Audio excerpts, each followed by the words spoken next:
हर हर महादेव। देवों का देव महादेव जी के चरण में प्रणाम करती हूँ, मेरा प्रणाम स्वीकार हो। माता गुरु पार्वती के चरण में प्रणाम करती हूँ, मेरा प्रणाम स्वीकार हो। गुरु भाई बहना, मैं एक करवा चौथ व्रत की कथा सुनाने जा रही हूँ, भाई और बहन की कथा। हर हर महादेव। गुरु भाई बहना, एक राजा थे और उनका एक पुत्र एक पुत्री थी। जब पुत्र जन्म लिया था उसी दिन उनका पत्नी का देहांत हो गया था और पत्नी इस दुनिया से चल बसी थी। राजा दोनों बच्चे के परवरिश किए, बड़ा किए, पोसे पाले, पढ़ाए लिखाए। और जब राजा साहब अपने कन्या को विवाह किए और विवाह कर देने के बाद जब उनका पुत्र विवाह हो हुआ तो राजा साहब भी इस दुनिया से जाने लगे। तब अपने पुत्री को बोले, हे पुत्री, मैं तो लगता है कि अब भगवान के प्यारे बनने वाला हूं, लेकिन अपना भाई को तू अच्छे से ख्याल रखना और परवरिश करना। इसे छोटा भाई नहीं, अपना पुत्र ही समझना, कभी इसे कष्ट नहीं देना और एक अच्छी कन्या ढूंढकर विवाह कर देना। राजा साहब की पुत्री बोली, हे पिताजी, आप ऐसा तो मत बोलिए, मैं तो भाई को देखने को लिए तैयार हूं, क्योंकि बिना भाई के मुंह देखते मेरा सवेरा कहाँ होता, और सवेरा हो भी जाता तो शाम नहीं हो पाता। पिताजी, हम भाई को तो संभाल लेंगे, लेकिन आपका भी कुछ नहीं होने देंगे।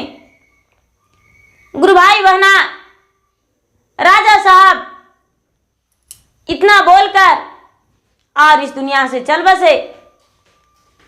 जब इस दुनिया से चल बसे तो बेचारी बहन क्या करती। भाई और बहन दोनों रहने लगी, लेकिन गुरु भाई बहना, कुछ ही दिन बाद बहन का गौना हो गया और बहन ससुराल चल गई। बहन का विवाह हो चुका था और बहन का गौना हो गया, लेकिन उसका जो गांव था, गांव ज्यादा दूर में नहीं था, नजदीक था, ज्यादा दूर नहीं पड़ता था। गुरु भाई बहना, जब वो बेचारी ससुराल गई तो अपना सास से और ससुर से कहती थी कि देखिए, मेरा भाई है जो अकेला है, मेरा घर में तो और कोई नहीं है, हम प्रतिदिन भाई से मिलने अवश्य जाएंगे। गुरु भाई बहना, ज्यादा दूर नहीं पड़ता था। पहले के जमाना में ना ही गाड़ी, ना ही मोटर और ना ही कोई मोटरसाइकिल या और कोई सुविधा था। लोग बैलगाड़ी से आते जाते थे, लेकिन गुरु भाई बहना, ज्यादातर के लोग पैदल ही चलते थे। तो बेचारी, उनका घर से मायका ज्यादा दूरी नहीं पड़ता था, बीच में थोड़ा सा जंगल पड़ता था। तो क्या करती थी कि प्रतिदिन घर आकर अपना मायके भाई को मुख देख लेता था, उसके बाद लौट जाता था। गुरु भाई बहना, प्रतिदिन वो मायके आती थी, लेकिन रास्ते में एक सुंदर सा मूर्ति था, पत्थर था। पत्थर को प्रतिदिन बेल के पत्तियां तोड़ के और महादेव मान के और कहती थी कि हे महादेव, मैं आपके सामने हाथ जोड़ता हूं, पांव पड़ता हूं, मेरा नहिरा भरा रहे, मेरा ससुरा भरा रहे, मेरा सुहाग अमर रहे, मेरा भाई अमर रहे, मेरा कुल परिवार अमर रहे। प्रतिदिन आते समय भी सर झुका के प्रणाम करके भगवान को लौटती थी, जाते समय पूजा करती थी, बेल के पतैया रास्ते से तोड़ के और चढ़ाकर और वो मायका चली जाती थी। भाई का मुख देखती थी और उसके बाद दो बातें बात करके और लौट जाती थी। गुरु भाई बहना समय बीतता गया। भाई शादी योग हो गया, उसका विवाह कर दिया। घर में भाभी आ गई, लेकिन फिर भी ये प्रतिदिन जाती थी और प्रतिदिन भाई को बिना चेहरा देखे ये नहीं रहती थी। जब भाभी उसकी आ गई तो भाभी भी बड़े खातिरदारी किया करती थी। भाभी भी बड़ी लाड प्यार से अपने ननद को बिठाती, भोजन कराती और बहुत मान सम्मान देती थी। गुरु भाई बहना एक दिन का बात है कि बहन रास्ते से जा रही थी और जाते जाते इसका पांव में कांटा चुभ गया और जब कांटा चुभ गया तो इसे जाने में बहुत दर्द हुआ और जाते जाते जाते जाते शाम हो गया। जब शाम हो गया तो बहन से भैया पूछा उसका कि दीदी इतना आने में तू लेट कैसे कर दी? प्रतिदिन तो दोपहर से पहले आ जाती थी, लेकिन आज तुम्हें क्या हो गया था जो आने में इतना तुम्हें देर लगा? गुरु भाई बहना बहन बोली, भैया मैं क्या कहूं, घना जंगल पड़ता है, कांटा पता ही है, मेरा पांव में चुभ गया था, आने में दर्द हो रहा था, थोड़ा छांव में बैठ के आराम कर लिए, कांटा को निकाल लिए, उसके बाद आए, इसीलिए मेरा आने में देर हो गया। गुरु भाई बहना ये बात सुनकर भाई को बड़ा दर्द हुआ और बहन से कुछ नहीं बोला। गुरु भाई बहना बहन को डोली कहार करके और उसका ससुरा भेज दिया और बोला, कोई बात नहीं बहन, कल का दिन आने में तुम्हें ज्यादा समय नहीं लगेगा। गुरु भाई बहना करवा चौथ व्रत आ गया। कार्तिक मास जो रात्रि में चांद उगने के बाद पूजा होती है चौथ माता की, और जो करवा चौथ व्रत करते हैं जो सभी सुहागने करते हैं। गुरु भाई बहना जो भी ये व्रत करते हैं करवा चौथ व्रत तो सुहागन ही करते हैं। तो बेचारी सोची राजकुमारी कि चलो करवा चौथ व्रत भी है, दूसरा दिन करवा चौथ हो रहा है और करवा चौथ के दिन हम भाई के यहाँ से बोलेंगे कि थोड़ा नेक भी दे दो मुझे, तुम्हारा दिया हुआ साड़ी से हम करवा चौथ व्रत करेंगे, थोड़ा मिठाई दे दो, सारा सामग्री दे दो, थोड़ा मांग भी लेंगे और भाई से मिल भी लेंगे। लेकिन गुरु भाई बहना एक क्या किया था भाई ने कि सुबह होते ही जितना दूर बहन का रास्ता पड़ता था नौकर चाकर लगवाकर मजदूर को लगवाकर और सारा जंगल को साफ सफाई करवा दिया था। जंगल को पूरा साफ सफाई करवा दिया था, एक भी रास्ते पे कांटा पताई नहीं रहने दिया था। लेकिन जो शिव मूर्ति था जिस पत्थर को मानकर पूजा करती थी उस पत्थर को भी फेंकवा दिया था। भाई का तो क्या पता कि मेरी बहन रास्ते में पूजा करती है, मन्नत मांगती है, और जो मजूर लगा हुआ था उसे भी नहीं पता था। गुरु भाई बहना पूरा रास्ता क्लियर हो गया और रास्ता क्लियर हो जाने के बाद रात में भाई था जो भाई सोया, जो सोया ही रह गया, सवेरा जागा नहीं। सारा लोग गांव में हाहाकार मचा दिए कि अरे राजा साहब को तो बेटा था वो भी इस दुनिया से चल बसा, आखिर क्या हो गया है। उसका भाभी तड़प तड़प के रो रही है, सारा लोग उसे उठाने को लिए तैयार हैं और कह रहे हैं कि इसे ले जाकर और अग्नि संस्कार करना है। लेकिन उसकी जो पत्नी है वो अपने पति का हाथ छोड़ ही रही है, अपने पति के साथ लिपटी हुई है और सबसे विनती कर रही है कि देखिए गांव वासियों, इनके बहन प्रतिदिन इनका मुख देखकर जाते हैं, एक दिन बिना मुख देखे नहीं रहते हैं, या यदि वो बिना मुख देखे लौट जाएंगे तो वो भी अपना प्राण त्याग देंगे। इनका बहन का प्राण भाई में बसता है और मैं इनके बहन के आने बिना नहीं जाने देंगे इन्हें, और जाना है तो मुझे भी लेकर चलो।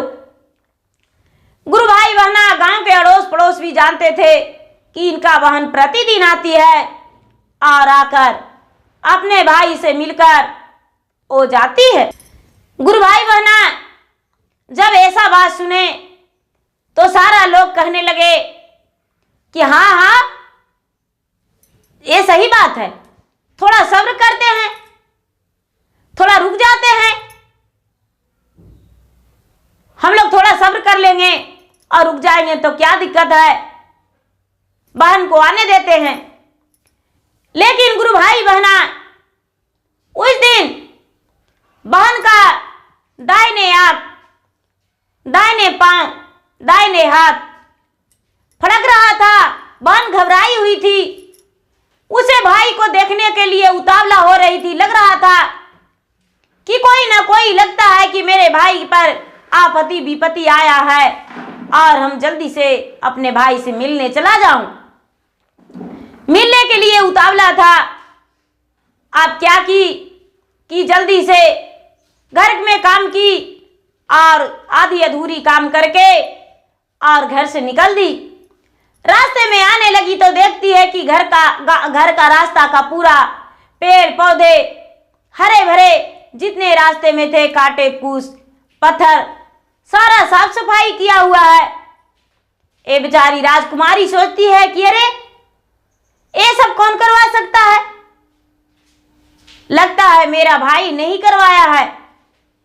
लेकिन गुरु भाई बहना जिस पत्थर के पास आई पूजा करती थी, उस ब्रिज के पास उठगा के रखी थी, वो ब्रिज कटा हुआ था। अब ये देखकर राजकुमारी उदास होकर आंखों में आंसू बहाकर कहती है कि हे महादेव, आपने रोका नहीं, ये ब्रिज भी कट गया।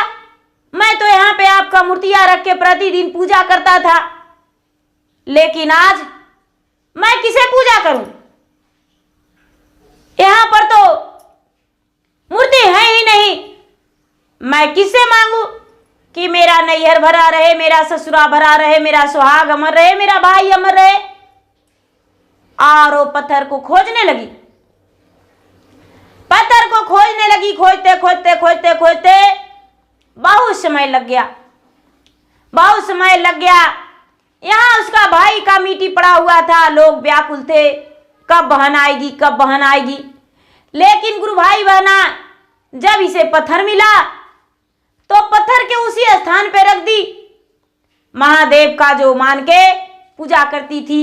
और वही ब्रिज, जो ब्रिज के पास रखी थी, वही ब्रिज का पौधा लाकर और वहां पे रख के और कहती कि हे सतका ब्रिज, मैंने तुम्हारे छाए में भगवान भोलेनाथ का मूर्तियां रखा था, और तू यदि सत का वृक्ष होगा तो यहाँ वृक्ष हरा भरा हो जाएगा और मेरा महादेव का मूर्ति इसी स्थान पे रहेगा।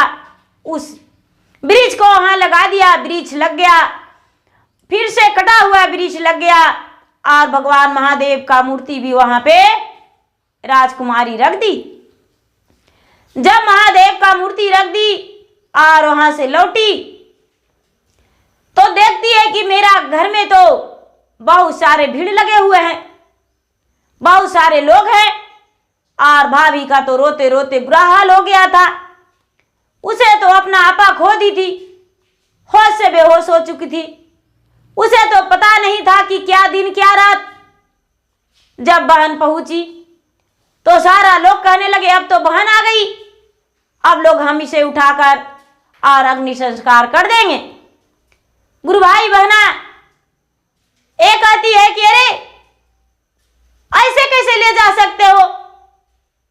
नहीं, मैं तो प्रतिदिन भगवान से मांगता था कि हे भगवान मेरा नैहर भरा रहे, मेरा ससुराल भरा रहे, मेरा सुहाग अमर रहे, मेरा भाई अमर रहे, तो मेरा भाई का कुछ नहीं हो सकता है।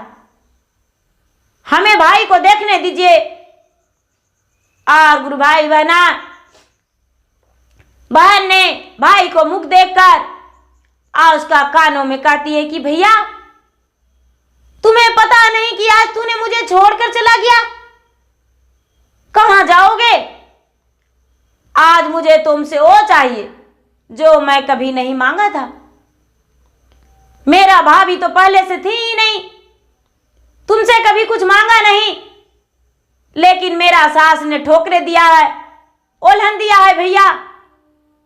और मेरा सास बोली है कि अपना मायके से चुंदरी लाओगी और करवा लाओगी, और करवा लाकर और चौथ माता की पूरा पूजा करेगी। मैं तुम्हें लाके इस बार कुछ भी नहीं देने वाला हूं। भैया उठ, जल्दी से उठ।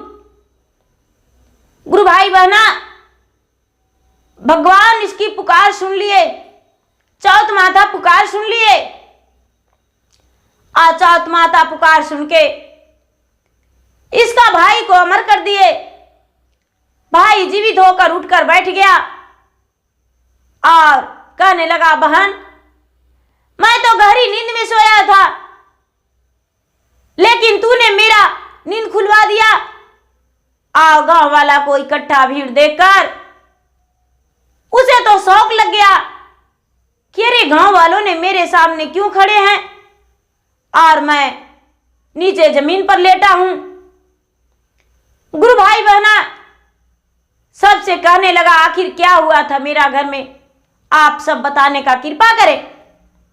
सारा लोग ने कहने लगे, अरे तुम्हें नहीं पता, तेरा बहन ने तेरा जान बचाया है, पता नहीं क्या कानों में कही और तेरा जीवन अमर हो गया। गुरु भाई बहना, भाई ने बहन से बोला, बहन तू क्या बोली, हमें नहीं पता। बहन कहती है, भैया मैं वही मांगा जो आज का दिन मुझे चाहिए, और तू मुझे करवा दो और वस्त्र दो, पूजा का सामग्री दो, और मैं अपना घर को लौटूंगा, और यहाँ पर भाभी भी तो पूजा करेगी। गुरु भाई बहना सारा लोग कहने लगे, अरे क्या तू ऐसे कहती हो? राजकुमारी ने सबसे बताई, आज कार्तिक मास चौथ माता की पूजा है, कृष्ण पक्ष चौथ के दिन चौथ माता की पूजा होती है, वो भी चांद उगने के बाद। तो चांद उगने के बाद पूजा की जाती है, चंद्रमा के अर्घ्य दी जाती है, और बिना अर्घ्य दिए हुए, बिना पूजा किए हुए भोजन नहीं करना चाहिए, लेकिन वो करवा और वस्त्र मैके का होना चाहिए, सारा सामान मैके का होना चाहिए। वही हम भाई से मांगने आया था, भाई को पहले बोल रखा था, आवाज मैंने मांगने आया। सारा लोग चकित हो गए और कहने लगे कि हम भी तो करवा चौथ व्रत करेंगे, चौथ माता की पूजा हम भी करेंगे, अर्घ्य हम भी देंगे। गुरु भाई बहना सारा लोग वहां के चौथ माता की पूजा करने लगे।